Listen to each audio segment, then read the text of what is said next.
बिहार और बंगाल से फैल रही पूरे साउथ एशिया में ग्लोबल वार्मिंग।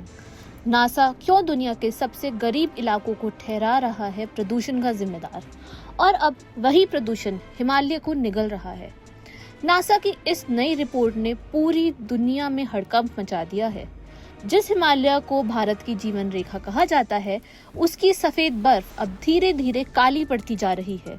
और सबसे चौंकाने वाली बात यह है कि इसके पीछे सबसे बड़ा कारण बताया जा रहा है बिहार और पश्चिम बंगाल से उठने वाला प्रदूषण। नासा और क्लाइमेट रिसर्चर्स की हालिया स्टडी में खुलासा हुआ है कि पिछले 25 वर्षों में गंगा के मैदानी इलाकों में प्रदूषण खतरनाक स्तर पर बढ़ चुका है। साल 2000 से 2024 के बीच पार्टिकुलेट पॉल्यूशन यानी हवा में मौजूद सूक्ष्म जहरीले कणों में 20% से ज्यादा की बढ़ोतरी दर्ज की गई है। यही कण अब हवा के जरिए हिमालय तक पहुंच रहे हैं और वहां की बर्फ को प्रभावित कर रहे हैं। रिपोर्ट के मुताबिक बिहार और पश्चिम बंगाल इस समय देश के सबसे बड़े पॉल्यूशन हॉटस्पॉट बन चुके हैं। एरोसोल ऑप्टिकल डेप्थ यानी AOD इंडेक्स में बिहार का स्कोर 0.71 और बंगाल का 0.70 दर्ज किया गया है। वैज्ञानिकों के मुताबिक ये बेहद चिंताजनक स्तर है।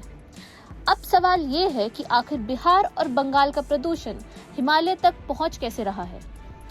दरअसल गाड़ियों का धुआं, फैक्ट्रियों से निकलने वाला धुआं, कोयला, ईंट भट्टे, डीजल जनरेटर और खेतों में पराली जलाने जैसी गतिविधियां हवा में ब्लैक कार्बन छोड़ती हैं।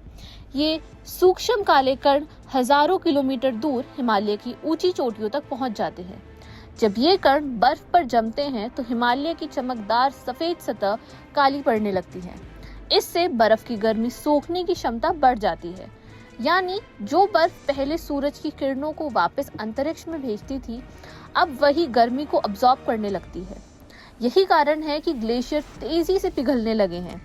वैज्ञानिक इसे अल्बीडो इफेक्ट का कमजोर होना बताते हैं, और यही सबसे बड़ा खतरा है, क्योंकि हिमालय सिर्फ पहाड़ नहीं है। हिमालय करोड़ों लोगों के जीवन का आधार है।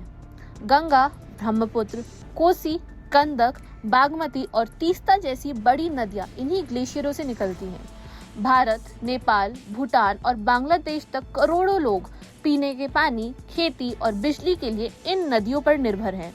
अगर ग्लेशियर तेजी से पिघलते रहे तो शुरुआत में बाढ़ और फ्लैश फ्लड्स का खतरा बढ़ेगा।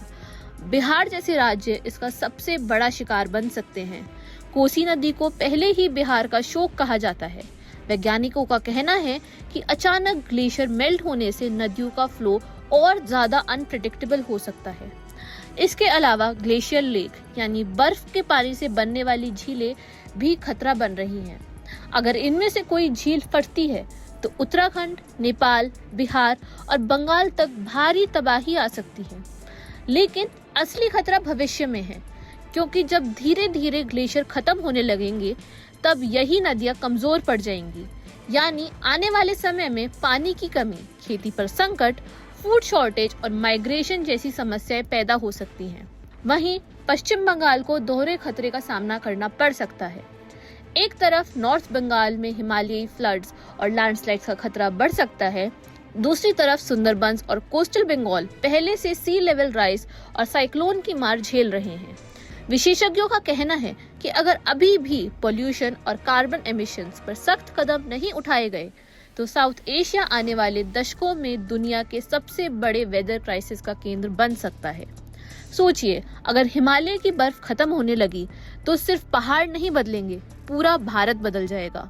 मौसम बदलेंगे, खेती बदलेगी, नदियां बदलेंगी और करोड़ों लोगों की जिंदगी बदल जाएगी। अब सबसे बड़ा सवाल, क्या भारत क्लाइमेट क्राइसिस को अभी भी सिर्फ एनवायरमेंटल इशू समझ रहा है, या ये आने वाले समय का सबसे बड़ा नेशनल इमरजेंसी बनने वाला है?